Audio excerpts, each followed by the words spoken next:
नमस्कार मित्रांनो, मी स्वप्नील जाधव, नाशिककर स्वप्नील जाधव यूट्यूब चॅनलवर आपलं सर्वांचं स्वागत आहे. मित्रांनो, जर आमच्या चॅनलला सबस्क्राईब केलं नसेल सबस्क्राईब करून ठेवा आणि लाईक केलं नसेल तर लाईक करून ठेवा, कारण आम्ही आमच्या चॅनलवर असेच मनोरंजक व्हिडिओज नेहमी टाकत असतो.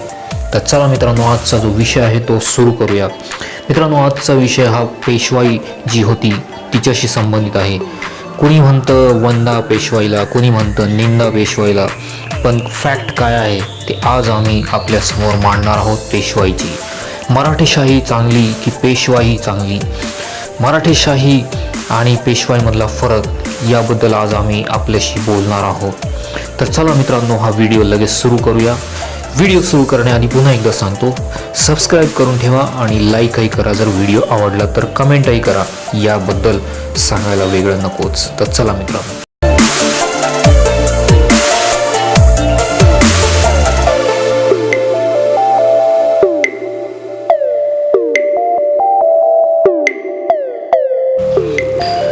तर वेलकम बॅक मित्रांनो. 200 वर्षापूर्वी झालेल्या पुण्यातील पेशव्यांची राजवट आजही महाराष्ट्राच्या वैचारिक मानगुटीवरून उतरताना दिसत नाही. भीमा कोरेगाव प्रकरणी महाराष्ट्र पेटताना पेशवाईवर पुन्हा चर्चा झाली. त्यानिमित्ताने पेशवाई नेमकी होती तरी कशी हे समजून घेणं महत्त्वाचं ठरतंय. तर मित्रांनो, शेवटचा पेशवा दुसरा बाजीराव याने मोठ्या प्रयत्नाने गोळा केलेल्या सैन्यावर ब्रिटिश सैन्यातल्या महार योद्ध्यांनी भीमा कोरेगावच्या लढाईत मोठा पराक्रम करून पराभव केला. 1 जानेवारी 2018ला त्या घटनेला 200 वर्ष पूर्ण झाली. शनिवार वाड्यावरचं पेशव्यांचं भगवं निशाण उतरून तेथे ब्रिटिशांचा युनियन जॅक फडकला. त्यालाही आज जूनमध्ये 200 वर्षे पूर्ण झाली आहेत. मित्रांनो, पेशव्यांचं उदात्तीकरण करून ती खरी हिंदू पदपतशाही असल्याचा दावा केला जातो. फक्त सोशल मीडियावरच नाही तर रस्त्यावर उतरूनही पेशवाईवरून पेटवापेटवी सुरू आहे. तर मित्रांनो, ही पेशवाई नक्की आहे तरी काय? एकाच वेळेस तिच्यावर टीकाही होते आणि तिचा तिरस्कारही केला जातो. ह्यात प्रश्नांची उत्तरे आज आपण शोधणार आहोत. मराठेशाही आणि पेशवाई यांच्यातला फरक आपण जाणून घेऊया.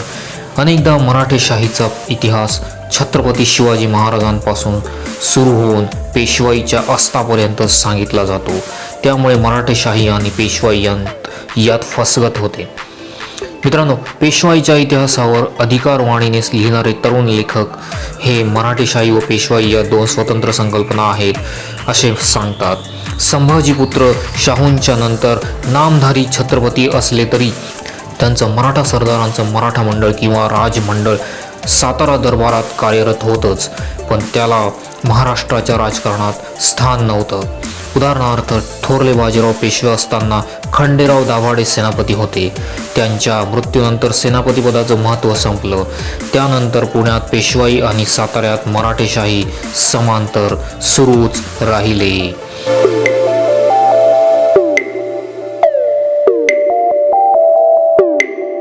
अर्थात पेशवाईच्या पहिल्या शाहूनंतर ही मराठेशाही केवळ नामधारी राहिली. औरंगजेबाच्या कैदेत राहिलेले शाहू महाराष्ट्रात परतल्यानंतर पेशव्यांचं महत्त्व वाढत गेलं आणि छत्रपतीपदाचं महत्त्व कमी झालं. त्याआधी पेशवा हे मराठेशाहीतल्या इतर मंत्र्यांपैकी एक होते. छत्रपती शिवाजी महाराजांच्या अष्टप्रधान मंडळातले पेशवे मोरोपंत पिंगळे यांना स्वराज्यातला पहिला पेशवेपदाचा मान मिळाला होता. राजव्यवहार कोशात पेशवे या शब्दाला संस्कृत प्रचूर पंतप्रधान असं पर्याय देण्यात आला आहे. कागदोपत्री सगळे पेशवे पंतप्रधान असले तरी पेशवे हीच त्यांची खरी ओळख बनली.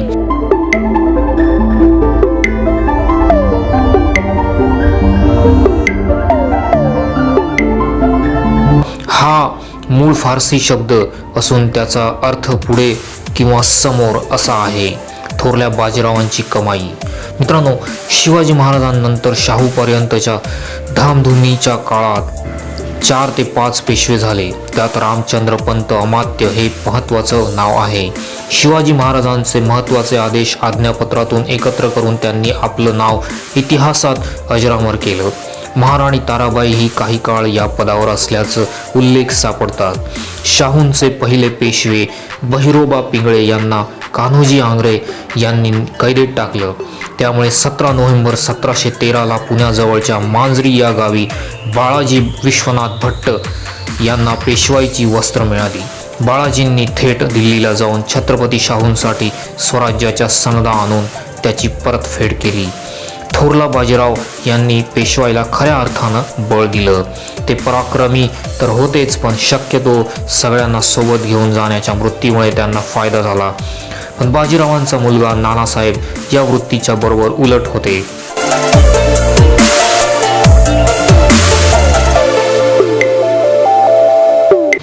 ते छत्रपती शाहूंनाच विचारेनासे झाले. त्यामुळे शाहूंनी नानासाहेबांना पेशवेपदावरून काढूनही टाकलं.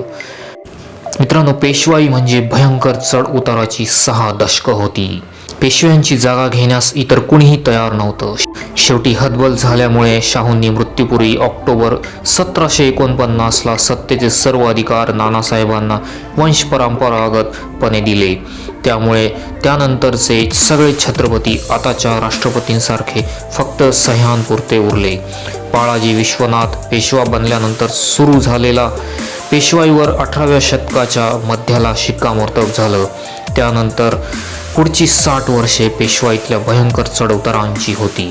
पेशवाईच्या राजकीय धोरणाची चिकित्सा करताना पेशव्यांनी स्वतंत्र राज्य उभं केलं नाही. हे कागदोपत्री सातारच्या गादीचे सेवकच राहिले. त्यांनी मराठा स्वराज्याला साम्राज्य बनवलं असं म्हणतात, पण त्यांनी मराठेशाहीचे घटक असणाऱ्या गुजरातचे दाभाडे आणि कान्होजी आंग्रेंच्या आरमाराला संपवलं. हेही काही खोटं नाही.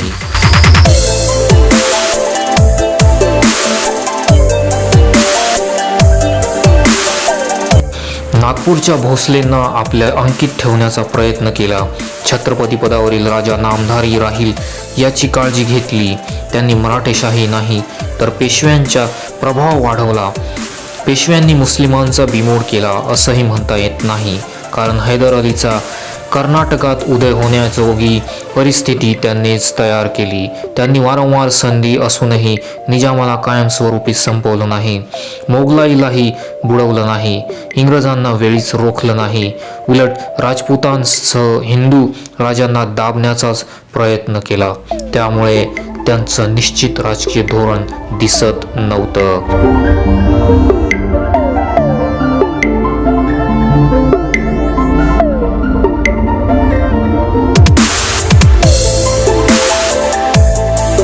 की लष्करी धोरणाविषयी थोरले बाजीराव आणि थोरले माधवराव वगळता एकही पेशवा सेनापती नव्हता. त्यांनी लष्कराची स्थिती फारशी सुधारवली नाही. ते भाडोत्री सैन्यावर अवलंबून राहिले. स्वतःचं कवायती सैन्य उभारलं नाही. तोफखाने नव्याने बनवून घेतले नाहीत. नाना फडणवीसांच्या काळात तर बरंच सैन्य बरखास्त केल्याचे संदर्भ सापडतात. मित्रांनो, महाराष्ट्राचा हा पेशवाईचा काळ म्हणजे धोरण नसलेला असा होता. निश्चित राजकीय आणि संरक्षण विषयक धोरण नसलं तरी पेशव्यांनी थोरल्या बाजीरावापासून महाजी शिंदेंपर्यंतच्या काळात अटकेपासून कटकेपर्यंत स्वतःचा दबदबा निर्माण निश्चितपणे केला होता. अटक आणि कटक हे तेव्हापासून महाराष्ट्राचे मानबिंदू बनले आहेत.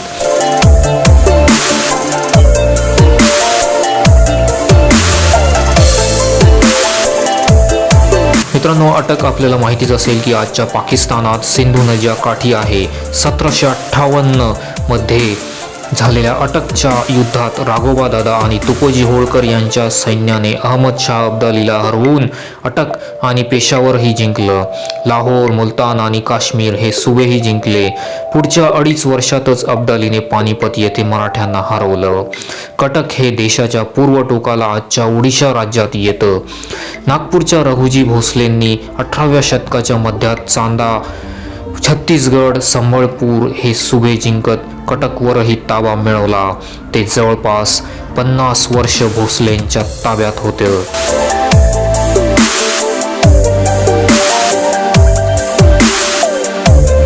मित्रांनो, उत्तर भारतात प्रभाव वाढवण्याच्या या मोहिमांमध्ये प्रत्यक्ष पेशव्यांच्या फौजांपेक्षाही ग्वाल्हेरचे शिंदे, इंदूरचे होळकर आणि नागपूरचे भोसले यांचं योगदान अधिक होतं. मात्र शिंदे आणि होळकर या दोघांचेही बॉस पेशवेच होते. हे सातारच्या छत्रपतींच्या वतीने नाही तर पुण्याच्या पेशव्यांच्या वतीने आपापल्या संस्थानांमध्ये कारभार पाहत होते. नागपूरचे भोसले मात्र थेट सातारच्या गादीशी संबंधित होते. त्यांनीही पेशव्यांचं वर्चस्व मान्य केलं होतं. पेशव्यांनी सुलतानालाही लाजवणारी अशी अय्याशी पण केली होती. मित्रांनो, याबद्दल जास्त जाणून घेऊयात. या मराठा सरदारांनी देशभर आपापला अंमल चालवला तरी बहुसंख्य प्रदेशात प्रत्यक्ष प्रशासन स्थानिक राजांचंच होतं. ते पेशव्यांचं वर्चस्व मान्य करून त्यांना उत्पन्नातला भाग देई म्हणजे चौथाई सरदेशमुखी देत. त्या बदल्यात पेशवे त्यांना इतर आक्रमकांकडून संरक्षण करत. नानासाहेब पेशव्यांच्या नंतर पेशव्यांचं काम प्रामुख्याने स्थानिक राजांकडून उत्पन्न वसूल करणं आणि त्यासाठी मोहिमांसाठी सरदारांना पैसा पुरवणं असं झालं होतं. त्यामुळेच त्यांना सेनाकर्ते या पेशव्यांच्या पहिल्या किताबापेक्षाही श्रीमंत हे विशेषण बाळगणं व्यावहारिक व सोयीचं वाटत होतं. दिल्लीचं तख्त सांभाळून कोट्यावधींच्या व्यवहार करणारी पेशवाई कायम कर्जात बुडालेली होती. त्याचं कारण सुलतानांना लाजवेल अशी अय्याशी पेशवे करत होते. पहिल्या बाजीरावांनी मस्तानी या मुस्लिम प्रेयसीवर प्रेम केल्यामुळे पुण्याने त्यांना परक ठरवून हाल केले. पण त्यांनी नाटकशाळा म्हणजेच रखेल्या किंवा दासी ठेवल्याचे उल्लेख सापडत नाही. मात्र मस्तानीला विरोध करणारे बाजीराव पुत्र नानासाहेब भलतेच रंगेल निघाले. पुण्याचे पेशवे या पुस्तकात अ.रा. कुलकर्णी लिहितात, पानिपतावर मराठी सैन्याची उपासमार चालली होती तेव्हा सिद्धटेकला नानासाहेबाचा मुली पाहण्याचा सोहळा कित्येक महिने चालला. विशेष म्हणजे त्याने वयाच्या 40व्या वर्षी 9व्या वर्षाच्या राधाबाई नावाच्या एका मुलीशी लग्न केलं. नानासाहेबाने दामोदर हिंगणे या कारभाऱ्याला पत्र लिहून 10 सुंदर हिंदू मुली खरेदी करून पाठवाव्यात असे कडक शब्दात आदेश पाठवले आहेत असं लिहिलेलं आहे. रंगेलपणाची लक्तर वेशीला टांगतात हे पेशवे असं समजलं जातं.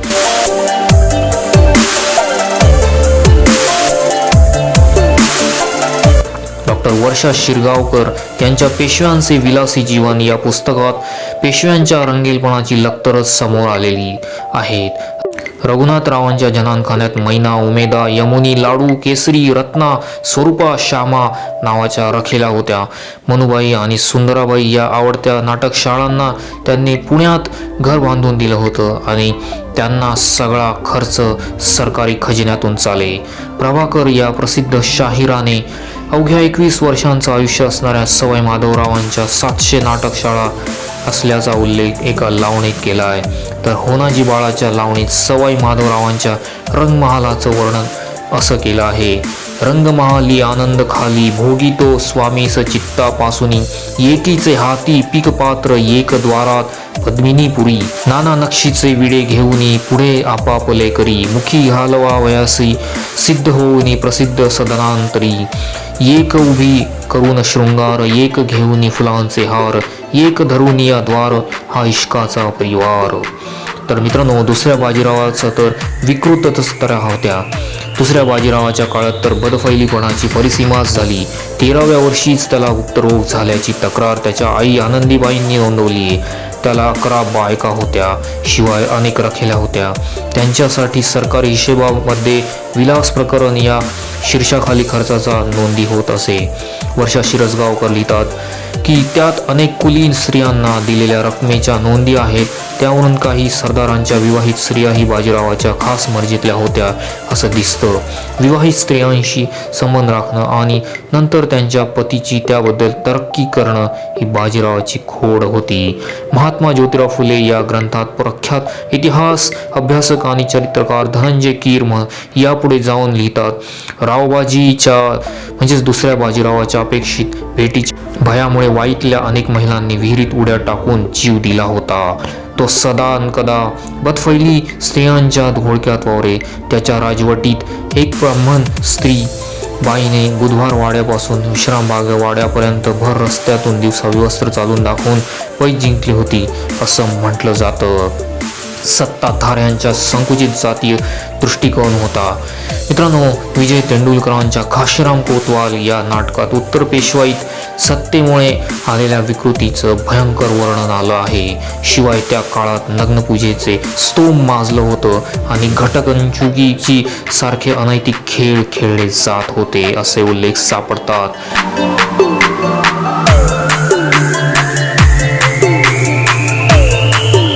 उत्तर पेशवाईत सत्ताधाऱ्यांच्या संकुचित जातीय दृष्टिकोनानेही कळस गाठला होता.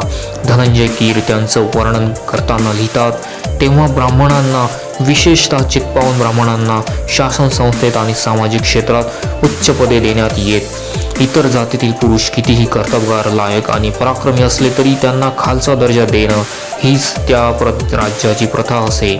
आपल्या राजकीय आणि जातीय वर्चस्वामुळे ब्राह्मण इतर जातींना कमी लेखत, त्यामुळे अग्रामण्ये गाजली, कलह वाढले. महारमांगांना तर गळ्यात मडकुले आणि कंबरसे झाडाची फांदी बांधून दिवसा माणसांची सावली पोटी पडत नसे, तेव्हा पुणे नगरीत फिरण्याची मोकळीक असे. फांदी त्या दिनांची पावले पुसून टाकी, म्हणजेच ब्राह्मण भूदेवांना त्यांचा विटाळ होत नसे, मडकुले त्यांच्या थुंकीचा विटाळ टाळी. पेशवे काळात मराठा सरदारांचं खच्चीकरण करण्याबरोबर ब्राह्मणांमधल्या पोटजातींमधली भांडणही समोर आली. थोरल्या बाजीरावांच्या आई गोपिकाबाई या पेशवे दरबारातल्या कोकणस्थांचं तर सखारामबापू बोकील हे देशस्थांचं नेतृत्व करत. कायस्थ सारस्वत सोनार या बहुजनांच्या तुलनेत शिक्षित समाजांचे अधिकार हिरावून घेण्यासाठी त्यांच्यावर प्रायश्चित्ताच्या ग्रामन्याच्या शिक्षा सुनावल्या गेल्या होत्या. लोकदैवतांचं वैदिकीकरण करण्याची मोहीम या काळात आखली गेली. असे म्हणतात की पेशवे कृष्णाच्या आणि परशुरामाचा अवतार असल्याची खुशामत समकालीन कवी ग्रंथकारांनी केली. परशुराम आणि गणपती या प्रामुख्याने कोकणस्थ ब्राह्मणांच्या दैवतांचं पेशव्यांनी महाराष्ट्रभर स्तोम माजवलं.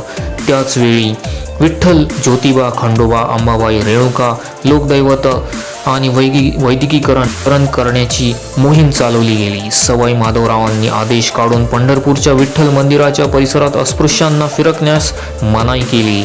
तर संत तुकाराम महाराज या शूद्राचा अभंग कीर्तनाला सांगितला म्हणून श्रीवर्धनच्या एका कीर्तनकाराला दुसऱ्या बाजीरावाने शिक्षा केली. सर्वच बाबतीत मागास असल्यामुळे पेशवे ब्रिटिशांसमोर टिकू शकले नाहीत. त्यांच्यातली 3 युद्ध मराठे इंग्रज युद्ध म्हणून ओळखली जातात. एकेका सरदारांपाठोपाठ दुसऱ्या बाजीरावाचाही पराभव झाल्यानंतर पेशवाई बुडाली. तेव्हा पुण्यात आनंद साजरा झाला असं लोकहितवादी गोपाळ हरी देशमुखांनी नोंदवलंय. त्यांना समकालीन असणारे ज्योतिबा फुले आणि सावित्रीबाई फुले यांनी पेशवाईची काळी बाजू स्पष्टपणे मांडली आहे. राजकीयदृष्ट्या पेशवाई संपली तरी ती वृत्ती संपली नाही असं मत नोंदवताना देश-विदेशातील इतिहास व साहित्याचे महत्त्वाचे अभ्यासक डॉक्टर आनंद पाटील सांगतात, ईस्ट इंडिया कंपनीच्या काळातच ब्राह्मणांचं इंग्रजीकरण आणि इंग्रजांचं ब्राह्मणीकरण झालं. त्यामुळे पेशवाईतील ब्राह्मणांच्या हितसंबंधांना धक्का लागेल असं त्यांनी फारसं काही केलं नाही. त्यामुळे 1946 सालीही पुण्याच्या फर्ग्युसन कॉलेजमध्ये फक्त 2च प्राध्यापक ब्राह्मण नव्हते. त्यांच्यापैकी एक फारसी आणि दुसरा ब्रिटिश होता. अलीकडे घडलेल्या मेधा खोले यांच्या 16 प्रकरणामुळे पेशवाईतील मानसिकता फार बदलली नसल्याचं दिसून आलंच आहे. राजकीय गुलामगिरीपेक्षा सांस्कृतिक गुलामगिरी अधिक घातक ठरते. पेशवाईने ती गुलामगिरी निर्माण केली, त्यातूनच आपण आजही बाहेर पडलेलो नाही. त्यामुळे खऱ्या अर्थाने पेशवाई आजही संपलेली नाही. ब्राह्मणी इतिहासाच्या विरोधात पहिलं बंड करणारे इतिहासकार प्रबोधनकार ठाकरे यांनी सांगितल्याप्रमाणे महाराष्ट्राचा खरा इतिहास आजवर लिहिलाच गेलेला नाही. कारण आजवर जातीच्या पूर्वग्रहानुसार इतिहास लिहिला गेला आणि आता बहुजन समाज शिकल्यामुळे तो त्यांच्या दृष्टिकोनातून इतिहास लिहिताना जुना इतिहास नाकारतो आहे. अर्थातच त्यावर ही पूर्वग्रहांचा प्रभाव आहेच. मित्रांनो, तर हा होता पेशवाईचा काळ आणि त्यातली खरी गोष्टी ज्या मराठेशाही आणि पेशवाईतला फरक आपल्याला जाणून घेण्यास मदत करतात. तर मित्रांनो, ही माहिती कशी वाटली, हा व्हिडिओ कसा वाटला, आपण जरूर कमेंट करून आम्हाला कळवा. लाईक करा व्हिडिओला जर आवडला असेल आणि सबस्क्राईब करा आमच्या चॅनलला जर आपण आमच्या चॅनलवर नवीन असाल तर. धन्यवाद. मी स्वप्नील जाधव आता आपला निरोप घेतो. भेटूया लवकरच नवीन व्हिडिओसह. तोपर्यंत जय हिंद, वंदे मातरम, जय महाराष्ट्र.